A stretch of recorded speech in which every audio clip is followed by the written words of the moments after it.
problems that you've seen in your work, um, this is going to be a tough question, right? How can we fix Yes. it? How can we fix these problems? Um, so we have to narrow down what specific problems there are to fix. Hmm. Um, if we take like the water billing issue with, or just water in general in the city, I think the first thing is to look at the agency in charge of that and see like what is going on within the agency. Yeah. Um, is like did you hire out the wrong contractors to do like the water meters or the water billing? Like, what is going on? Is your system antiquated? Which I would say yes. Your system is antiquated. Do we need to upgrade the system so that we can better read people's meters and get them accurate billing?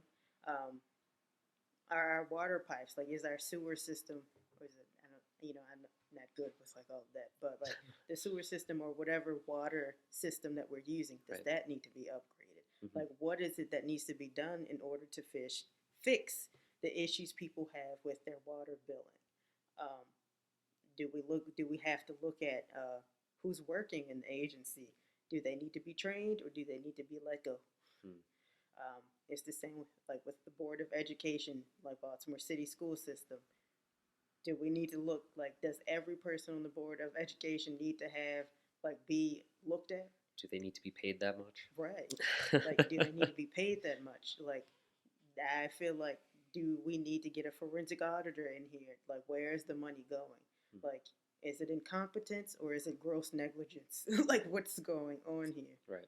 Um, so I think one, we need to first like pick an issue and then figure out like what's going on so we can start tackling each, fixing the problem like one step at a time.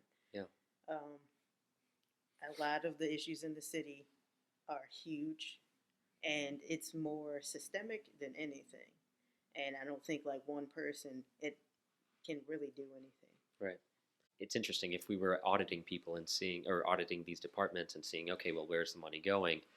And if you find some fat that you can trim, you know, maybe the property taxes don't need to be so high, right? And the city can, I mean, So what I will say is that yes, a large part of the city's revenue does come from property taxes. mhm, However, because of how they did tax sale for so long, tax sale is the reason for many of the vacant homes in the city.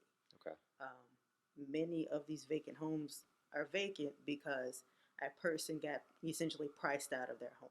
hmm, Essentially, they went into tax sale. Some lien purchaser bought it. They couldn't afford to pay the lien purchaser, and they couldn't afford to redeem the house.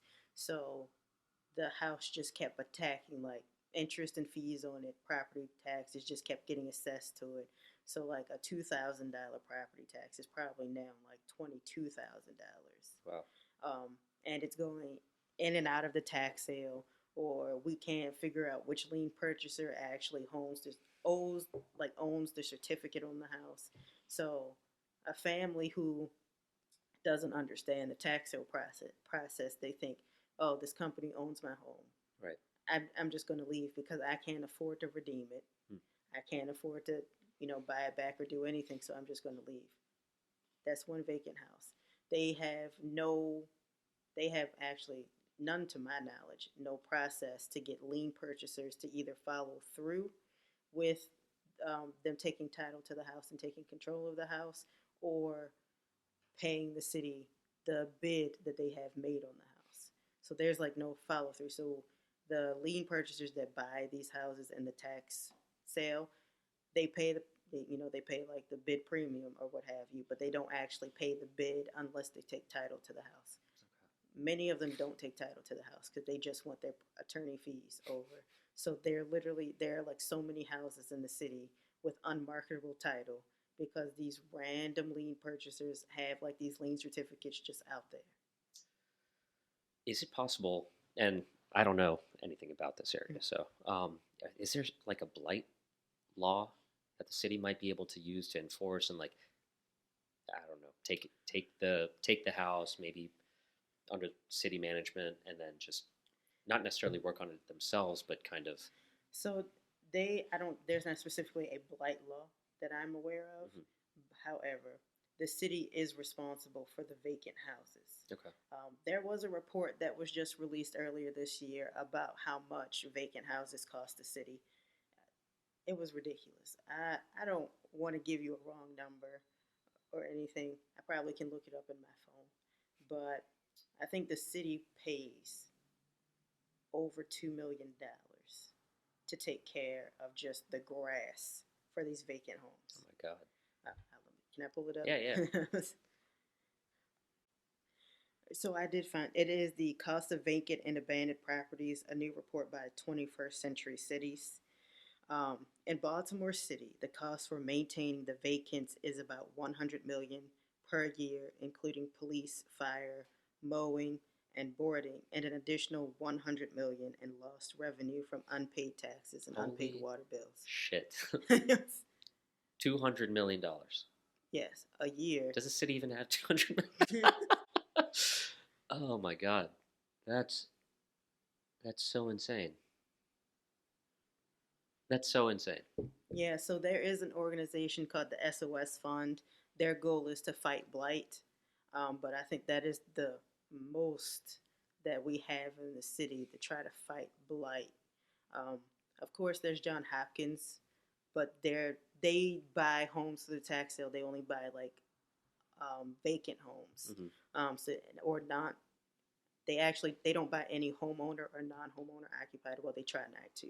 They only buy homes listed as vacant, and I think you've seen them literally turning these like places into like spaces for their residents. Like they're creating like apartments or townhomes for like their residents or their students, whoever people who work in the hospital. Hmm. Like they're using this stuff to create more space for their people, but like if I'm not a doctor, John Right. Hopkins, like you can't live in the house. So Hmm.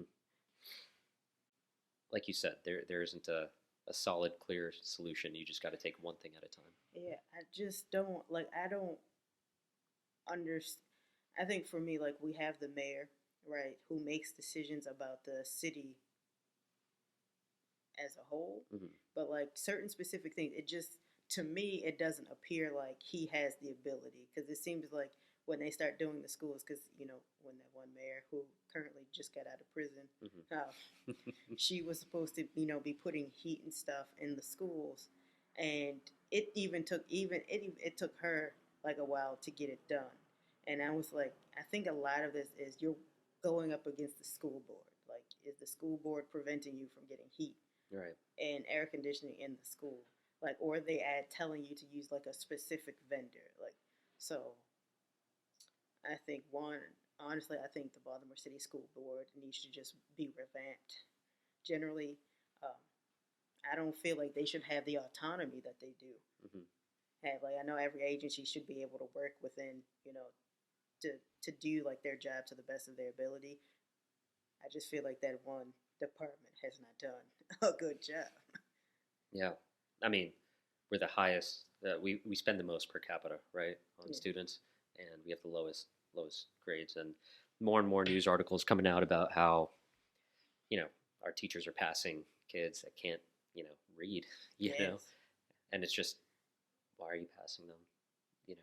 And then it's like schools are being shut down for no reason. Like, I think I remember they said like, was it there's a high school that is on the street going toward my grandmother's house. I don't know if it's called Patapsco High School. Right now, it is a police academy. Mm. I think at the time they were like that high school. The kids they had relatively good test scores coming out of that school. Um, it may not have been the highest in the city, but they were passing. Like the students were coming out with some pretty good test scores. Okay. And all of a sudden, they just decided to close the school and turn it into a police academy. Mm. I don't understand what was the reason. Like, okay, if they're doing average, moderately good, Right. how about you emphasize like whatever is going on in the school, invest in it, make it better. Hmm. Like, of course, if there's a school that is doing absolutely terrible, that definitely has to be shut down. But it's just priorities, right? Yeah. And it's like when you see something that seems like a nonsensical result, and you try to like follow the steps backwards and go like, okay, how did we get to this result? I mean, first of all, it's hard to do that because a lot of this is, a lot of the steps to get to this nonsensical result are behind some sort of red tape or something. You can't really see it, and so we just speculate.